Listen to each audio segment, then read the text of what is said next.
भुशुंड की वास्तविक स्थिति का वर्णन। भुशुंड ने कहा, महामुनि, मैंने प्राण समाधि के द्वारा पूर्वोक्त रीत से विशुद्ध परमात्मा में ये चित्त विश्राम रूप परम शांति क्रमशः स्वयं प्राप्त की है।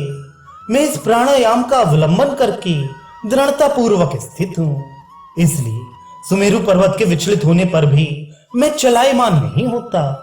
चलते बैठते जागते या सोते अथवा स्वप्न में भी मैं अखंड ब्रह्माकार वृत्ति रूप समाधि से विचलित नहीं होता, क्योंकि तपस्वियों में महान वशिष्ठ जी प्राण और अपान के संयम रूप प्राणायाम के अभ्यास से प्राप्त परमात्मा के साक्षात अनुभव से मैं समस्त शोकों से रहित आदि कारण परम पद को प्राप्त हो गया हूँ।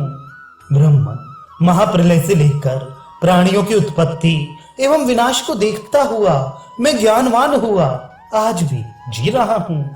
जो बात बीत चुकी और जो होने वाली है उसका मैं कभी चिंतन नहीं करता। उपर्युक्त प्राणायाम विषय दृष्टि का अपने मन से अवलंबन करके इस कल्प वृक्ष पर स्थित हूँ। न्याय युक्त जो भी कर्तव्य प्राप्त हो जाते हैं उनका फलाभिलाषाओं से रहित होकर केवल सुषुप्ति के समान उपरत बुद्धि से अनुष्ठान करता रहता हूँ। प्राण और अपान के संयोग रूप कुंभक काल में प्रकाशित होने वाले परमात्म तत्व का निरंतर स्मरण करता हुआ मैं अपने आप में स्वयं ही नित्य संतुष्ट रहता हूँ। इसलिए मैं दोष रहित होकर चिरकाल से जी रहा हूँ। मैंने आज यह प्राप्त किया और भविष्य में दूसरा सुंदर पदार्थ प्राप्त करूंगा। इस प्रकार की चिंता मुझे कभी नहीं होती। मैं अपने या दूसरे किसी के कार्यों की किसी समय कहीं पर कभी स्तुति और निंदा नहीं करता। शुभ की प्राप्ति होने पर मेरा मन हर्षित नहीं होता और अशुभ की प्राप्ति होने पर कभी खिन्न नहीं होता, क्योंकि मेरा मन नित्य सम ही रहता है। मुनि, मेरे मन की चंचलता शांत हो गई है। मेरा मन शोक से रहित, स्वस्थ, समाहित एवं शांत हो चुका है। इसलिए मैं विकार रहित हुआ चिरकाल से जी रहा हूँ। लकड़ी, रमणी, पर्वत, तृण, अग्नि, हिम, आकाश, इन सबको मैं समभाव से देखता हूँ। जरा और मरण आदि से मैं भयभीत नहीं होता एवं राज्य प्राप्ति आदि से हर्षित नहीं होता। इसीलिए मैं अनामय होकर जीवित हूँ। ब्रह्म ये मेरा बंधु है, ये मेरा शत्रु है, ये मेरा है एवं ये दूसरे का है। इस प्रकार के भेद बुद्धि से मैं रहित हूँ। ग्रहण और विहार करने वाला, बैठने और खड़ा रहने वाला, श्वास और निंद्रा लेने वाला ये शरीर ही है, आत्मा नहीं। ये मैं अनुभव करता हूँ, इसलिए मैं चिरंजीवी हूँ। मैं जो कुछ क्रिया करता हूँ, जो कुछ खाता पीता हूँ, वह सब अहमता ममता से रहित हुआ ही करता हूँ। मैं दूसरों पर आक्रमण करने में समर्थ हुआ भी आक्रमण नहीं करता। दूसरों के द्वारा खेत पहुंचाए जाने पर भी दुखित नहीं होता एवं दरिद्र होने पर भी कुछ नहीं चाहता। इसीलिए मैं विकार रहित हुआ बहुत काल से जी रहा हूँ। मैं आपत्ति काल में भी चलायमान नहीं होता, वरन पर्वत की तरह अचल रहता हूँ। जगत, आकाश, देश, काल, परंपरा, क्रिया, इन सब में चिन्मय रूप से मैं ही हूँ। इस प्रकार की मेरी बुद्धि है। इसीलिए मैं विकार रहित हुआ बहुत काल से स्थित हूँ।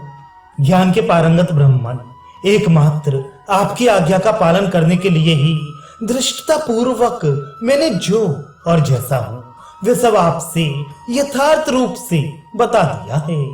श्री वशिष्ठ जी ने कहा, ऐश्वर्यपूर्ण पक्षी राज, ये बड़े हर्ष का विषय है जो आपने कानों के लिए भूषण स्वरूप ये अत्यंत आश्चर्यमयी अपनी अलौकिक स्थिति मुझसे कही है। वे महात्मा धन्य हैं जो ब्रह्मा जी के समान स्थित अत्यंत दीर्घ जीवी आपके दर्शन करते हैं। ये मेरे नेत्र भी धन्य हैं जो बराबर आपके दर्शन कर रही हैं। आपने मुझसे बुद्धि को पवित्र करने वाला अपना संपूर्ण जीवन वृत्तांत ज्यों का त्यों ठीक ठीक कहा है। मैंने सब दिशाओं में भ्रमण किया और देवताओं और बड़े बड़े तत्ववेत्ताओं की ज्ञान आदि विभूतियों को देखा, परंतु इस जगत में आपके समान दूसरे किसी महान ज्ञानी को नहीं देखा।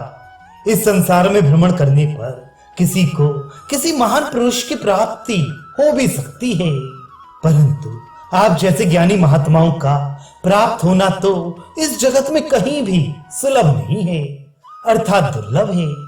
पुण्य देह एवं विमुक्त आत्मा आपका अवलोकन करके मैंने तो आज अत्यंत कल्याण कर एक बहुत बड़ा कार्य संपादन कर लिया है। पक्षी राज, तुम्हारा कल्याण हो, तुम अपनी शुभ गुफा में प्रवेश करो, क्योंकि मध्याह्न कर्तव्य के लिए मेरा समय हो गया है, अतः मैं भी देवलोक में जा रहा हूं। श्री राम यह सुनकर चिरंजीवी भुशुंड ने वृक्ष से उठकर अर्घ्य पाद्य और पुष्पों से त्रिनेत्रधारी महादेव जी के समान मेरे पैर से लेकर मस्तक पर्यंत भक्ति पूर्वक पूजा की। तदनंतर आप मेरे पीछे चलने के लिए अधिक श्रम न करें। इस प्रकार कहता हुआ मैं आसन से उठकर आकाश मार्ग से चला गया। भुशुंड का स्मरण करते हुए अरुंधति से पूजित मैंने भी सप्तऋषि मंडल को प्राप्त कर मुनियों का दर्शन किया। श्री राम सतयुग के प्रथम 2 शतक जब व्यतीत हो चुके थे, तब मेरु पर्वत के उस कल्प वृक्ष पर भुशुंड के साथ मैंने पहले पहल भेंट की थी। इस समय सतयुग के क्षीण हो जाने पर त्रेता युग चल रहा है और इस त्रेता युग के मध्य में आप प्रकट हुए हैं। आज से 8 वर्ष पहले सुमेरु पर्वत के उसी शिखर के ऊपर ज्यों का त्यों अजर रूपधारी वह भुशुंड मुझसे फिर मिला था। इस प्रकार का विचित्र उत्तम भुशुंड वृतांत मैंने आपसे कहा, इसका श्रवण और विचार करके जैसा उचित समझें वैसा करें। श्री वाल्मीकि जी कहते हैं, भरद्वाज बुद्धिमान भुशुंड की इस उत्तम कथा का जो विशुद्ध बुद्धि मनुष्य भली प्रकार विवेक पूर्वक विचार करेगा, वह इसी शरीर में जन्म आदि भयों से परिपूर्ण इस माया नदी को पार कर जाएगा।